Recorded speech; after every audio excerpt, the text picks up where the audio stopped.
Hello, it's me. Can you believe that it's already March? I am not totally sure how this year is going by so quickly, but somehow it is, and so here we are. But anyway, let's just dive in. Oh, I'm Sarah Baxley, by the way. So nice to meet you if we haven't met. Welcome to Pinkie the Bear, my channel. Let's hop into the themes for March. So, the two coming themes for the month of March are number 1, underwater basket weaving, and number 2, the future is now.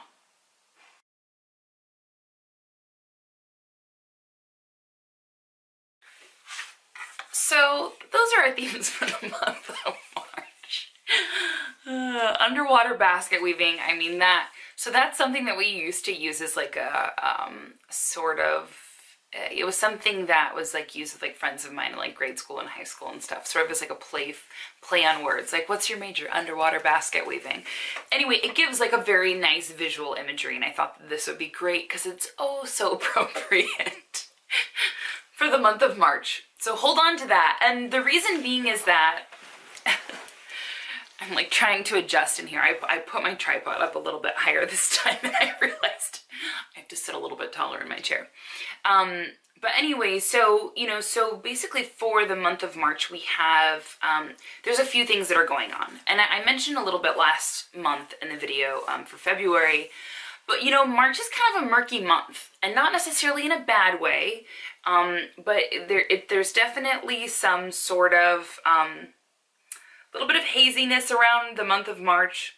You know, a lot of stuff to do with like communication, maybe some haziness around communication or thought processes, stuff like that. So basically we have Mercury retrograde coming up in March. And if you watch my videos or read any of the content I write or anything like that, you have probably seen that I over and over and over again talk about Mercury retrograde and about how pop culture totally blows it out of proportion. I mean, bless pop culture for keeping astrology alive for a long time, when it would otherwise be dormant, and keeping it alive in society. However, it's like sort of like showcasing an ABC version of astrology, because astrology is really vast and complex. Like, if you love it, like you really love it, because it takes a lot of brain power actually to really read the algorithms and numbers and stuff like that and decipher everything, right, in astrology. So, but I will say, like, you know, sometimes we have Mercury retrograde about 3 to 4 times a year. Sometimes there are certain Mercury retrogrades that are a little bit more difficult than others. And sometimes that's just for specific people, and sometimes that's for the lot of us. And I will say, though it's never appropriate to blame your problems on Mercury retrograde, ever. You must always take accountability for your actions, always, as a good human, and love and give with compassion. But I will say that the month of March, there's definitely a bit of haze around. And Mercury retrograde is part of it. So Mercury is a planet that governs communication. It's our thought processes, the way that we communicate with one another, and obviously with us living in the modern age, we're texting and emailing and social mediaing and emojiing and Twittering and Instagramming and YouTubing and all of these things, right? But every time that I had a professor that had said one time with mass communications, for a mass communications class, back when like we had just started text messaging and flip phones were still a thing, and everyone, I think, just having a cell phone just started to be a thing. But one of the things that was said that I've always carried with me and I thought was really fascinating is that anytime that you remove communication, once removed from an in-person communication, that leaves a margin of error or room for error. So if it's twice removed from in-person, that leaves an even larger room for error, right? So like a video chat, like obviously in-person is like the best, right? And then video chat or like video messaging would be next, because you can see someone's face and hear their voice and like look at their expressions like this. And then, you know, and then there's like social media and email and then text message, right? Because you can't, you know, you can't always see someone's face or anything, right? And so it leaves a little bit more of like a larger gap for error. So definitely in the month of March, you're going to see a little bit of that. So just pay attention to it and just know that that's that there's going to be a little bit of haze, and that's okay, because I think that if we are aware of it and we're aware that these things are going to happen, it just helps us to be more mindful for when it actually does happen. Like, like maybe I'm misinterpreting this text, or maybe this person had like come from a different place, right? Instead of like us like jumping into like our emotional selves. So I will say that's a big thing. And it's not just because of Mercury retrograde, but it's also because every planet does really, really well in certain signs, and then other signs it's not as fluid, or it's not as natural for that planet to be. So this particular Mercury retrograde, Mercury will be in Pisces, and it's a little bit of a tougher position for Mercury to be, right? And so, you know, so we have that. That's all the stuff with Mercury, right? And then we have, there's like some Neptune stuff that's in the mix as well. And Neptune's sole job is to blur boundaries, right? And so we have a little bit of a flavor of all of these sort of things that are going on. There's quite a few aspects actually throughout the month, the calendar month of March. Yeah, so, you know, so that's just definitely something to be mindful of. So officially, Mercury retrograde starts on the 5th of March, and it continues through March 28th. So that's something to keep in mind, because most of this sort of things up in the air or whatever is going to occur during that time. A couple other dates to jot down is the week of the 10th. So especially around the 13th, 14th, and 15th, there's going to be definitely some stuff that's going on there. That whole week seems to probably have the most sort of haze around it, I guess. And then we have the full moon on the 20th, right? And then the other big days, so the 13th, 14th, 15th, and then the 24th is also kind of a crazy day.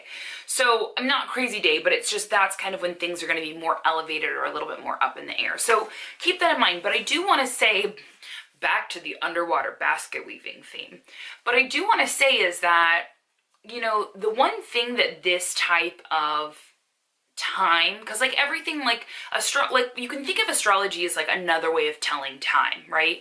And it basically sort of tells time about the seasons in our life and like the kinds of things that we're going through, right? And like one of the reasons why I love it so much is because it helps to really be mindful while you're going through something, to not be like, what the heck is going on? Or like, you know, trauma. It's like, hey, this is this particular season of life right now. These are the things that we need to be aware of, so that way we could learn from these lessons, right? And like move on and be on our merry way. So definitely just know that there's a little bit of a haziness to that. But this is the thing, is that the sort of same kind of like dreaminess that comes along with, you know, this type of energy, I guess, is the fact that it's like, it is very, very creative. It's a very, if you wanted to take up underwater basket weaving, by all means, please do so this month.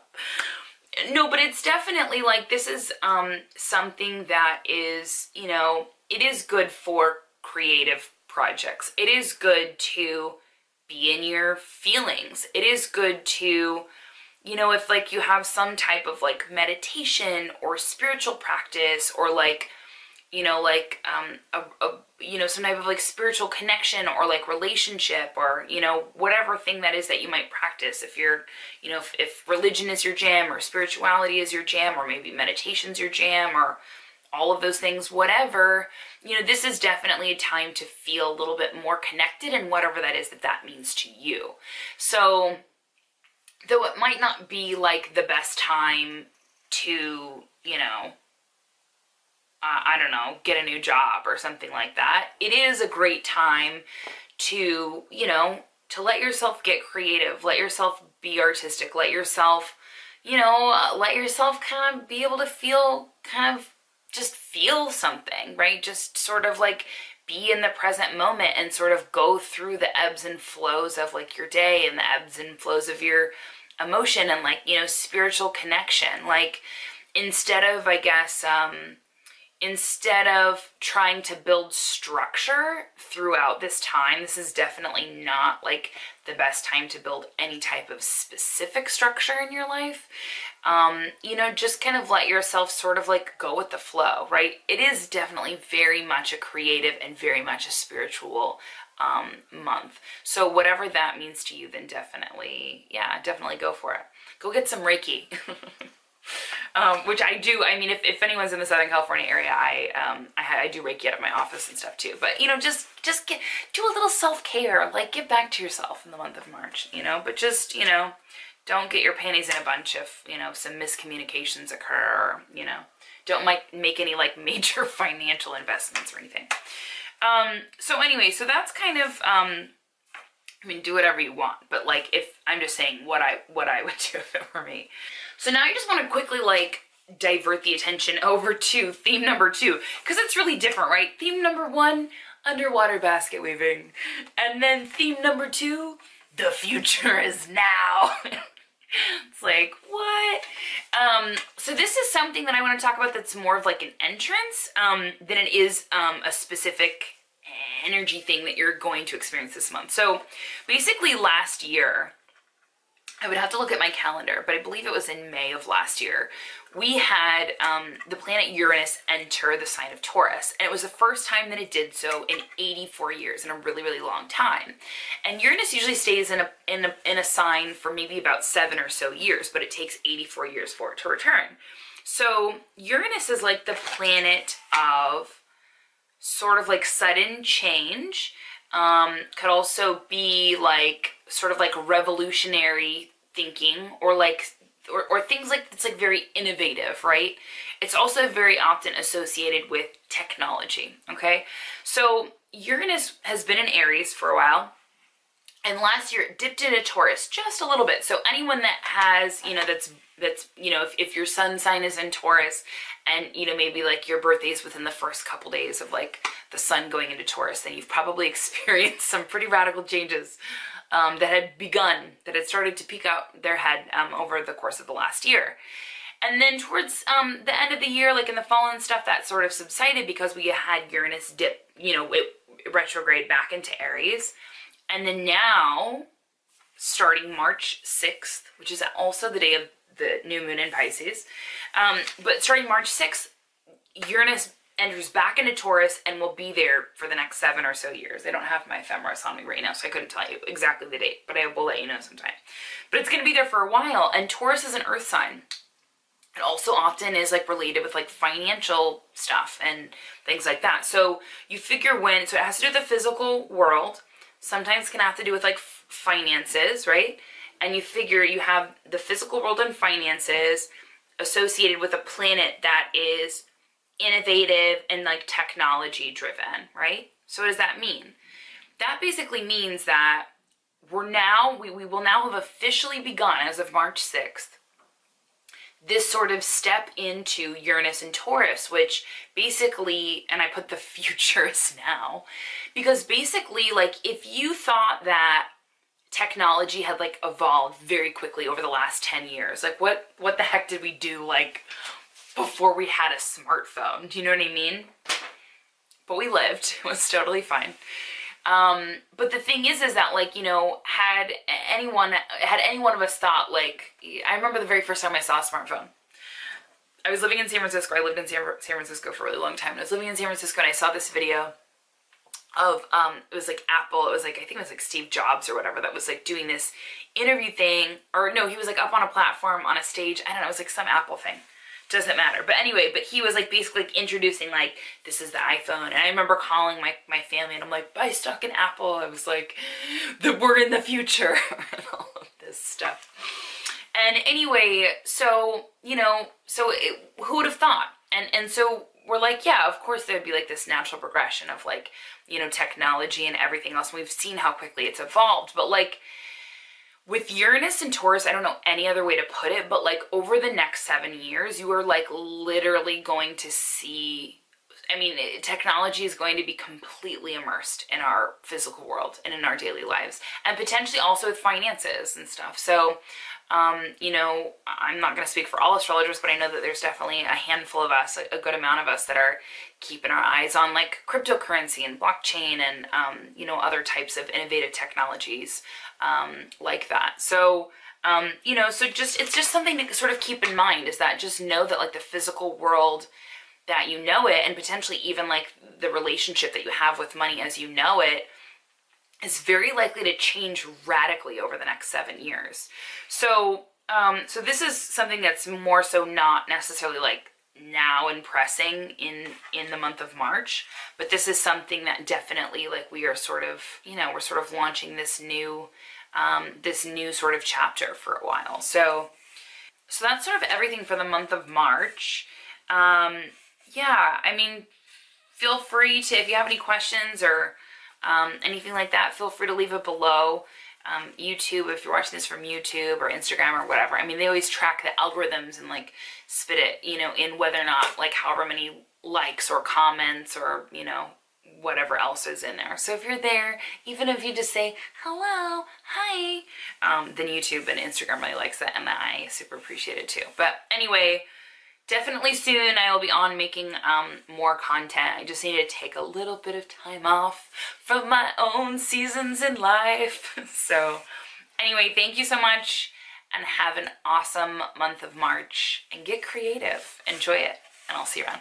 Cheers.